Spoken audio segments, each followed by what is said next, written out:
بسم اللہ الرحمن الرحیم۔ حضرت امام حسین رضی اللہ تعالی عنہ کا خاندان شجر طیبہ کا سب سے واضح نمونہ ہے۔ جانشین رسول حضرت علی بن ابی طالب علیہ السلام، آپ کے والد گرامی، اور حضرت فاطمہ الزہرا بنت رسول اللہ صلی اللہ علیہ وسلم آپ کی والدہ ماجدہ ہیں۔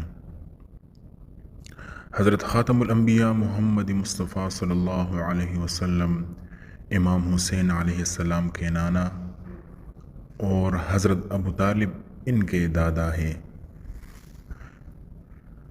امام حسین علیہ السلام جمعرات 3 شعبان سن 4 ہجری کو مدینہ منورہ میں متولد ہوئے اور نبوت و امامت کی درسگاہ میں برسوں تک تعلیم تربیت پا کر 10 محرم سن 61 ہجری کو اپنے نانا کے دین کی حفاظت کرتے ہوئے کربلا میں بھوکے پیاسے شہید ہوئے۔ امام حسین رضی اللہ تعالی عنہ کی ولادت کے بعد ان حضرت صلی اللہ علیہ وسلم نے اللہ تعالیٰ کا پیغام ملتے ہی حضرت فاطمہ الزہرا علیہ السلام کے گھر تشریف لے گئے اور فرمایا کہ اے علی و فاطمہ علیہم السلام، کیا آپ دونوں نے اپنے نومولود کے لیے کوئی نام منتخب کیا ہے؟ حضرت علی رضی اللہ تعالی عنہ نے عرض کیا، یا رسول اللہ صلی اللہ علیہ وسلم، اس امر میں آپ پر سبقت نہیں لیا کرتے۔ رسول اللہ صلی اللہ علیہ وسلم نے فرمایا، خداوند متعال فرماتا ہے کہ اس مبارک مولود کا نام حسین رکھیں۔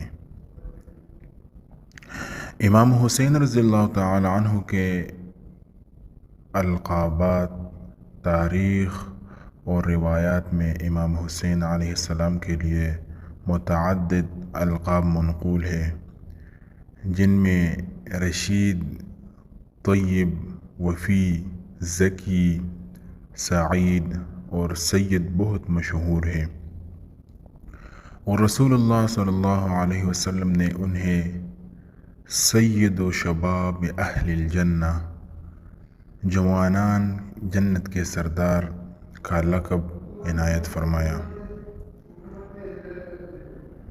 سرور کائنات صلی اللہ علیہ وسلم حضرت امام حسین سے بہت زیادہ محبت کرتے تھے، جس کا انہوں نے متعدد مواقع پر برملا اظہار بھی کیا۔